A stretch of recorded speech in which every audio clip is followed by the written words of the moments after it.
Baiklah, saya akan mempresentasikan hasil UTS saya untuk mata kuliah etika profesi. Jadi, kalau untuk kasus pertama, etika apa yang dilanggar? Jadi yang pertama itu integritas. Integritasnya kan bersikap harus mewajibkan setiap anggota itu harus bersikap jujur dan terus terang. Tapi dalam kasus ini, Rick telah melanggar integritas karena Rick seharusnya berterus terang tanpa harus memikirkan pendapatnya si Ras. Terus yang kedua, objektivitasnya sikap ini mewajibkan setiap anggota harus bersikap objektivitas ataupun jujur, harus adil. Dalam kasus ini Rick seharusnya bersikap adil dan tidak bias saat melaksanakan tugasnya. Yang ketiga, kompetensi dan kehati-hatian profesional. Jadi prinsip ini mewajibkan untuk menjaga kualitas layanan. Pada kasus ini Rick telah melanggarnya. Seharusnya dia bersikap tegas dan profesional mengingat kecurangan dan terjadi merupakan tindakan yang melanggar hukum. Terus yang kedua, fakta-fakta yang ada. Jadi yang pertama itu perusahaan memiliki arus kas yang parah dan penerimaan penjualan dan penurunan penjualan yang signifikan. Terus Ras memanipulasi laporan arus kas. Terus yang B, pihak yang terkena dampak. Jadi pihak yang terkena dampak itu yang ada 4, yaitu Ras, Monica, Rick, sama pemegang saham. Terus pihak yang terlibat dalam resolusi. Jadi yang pihak yang harus menyelesaikan ini yaitu 3, Ras, Monica, dan Rick.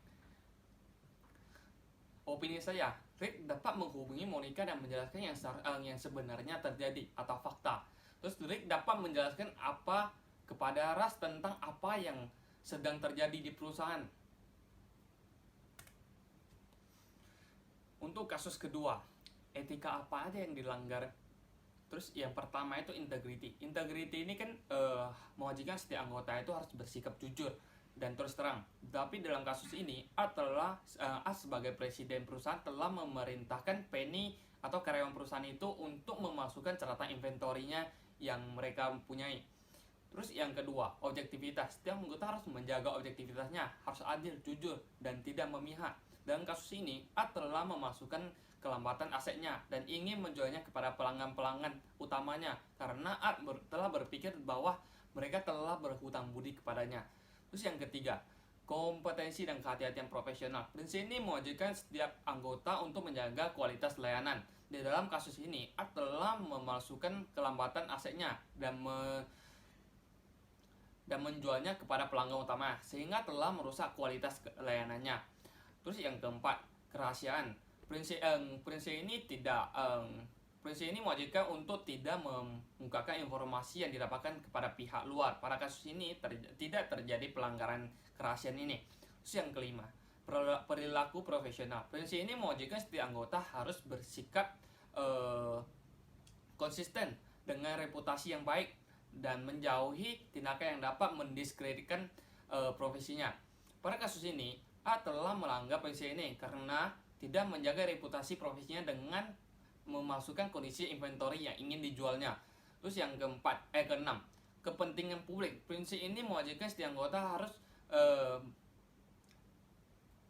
menghormati kepercayaan pihak luar. Kasus ini A beserta Penny telah membohongi publik atas kondisi asetnya yang sedang fakta yang dapat diungkit. Yang pertama itu A telah memasukkan kelambatan asetnya dan menyuruh Penny untuk membohongi auditor dan pelanggan-pelanggannya. Terus yang kedua, Penny telah mematuhi A untuk mengikut serta untuk memalsukan pencatatan inventorinya. Terus efeknya ialah dengan memasukkan catatan itu dan menjualnya kepada pelanggan-pelanggan utama, maka pelanggan utama telah dibohongin. Jadi yang terkena dampak itu pihak pembelinya ataupun pelanggan-pelanggan utamanya. Terus siapa yang terlibat dalam resolusi ini? Yang pertama itu Ron dan Penny dan A. 3 ini harus ikut serta dalam resolusi ini. Terus saya akan menyarankan kepada Art untuk menjual aset yang masih layak dengan harga yang wajar, dan untuk produk-produk yang telah rusak ataupun aset yang telah rusak, Art dapat menjualnya dengan harga yang murah, sehingga kerugian yang diterima oleh Art itu semakin kecil. Terus opini saya dalam kasus ini yaitu eh, seharusnya tidak memasukkan inventory-nya untuk kepentingan diri sendiri.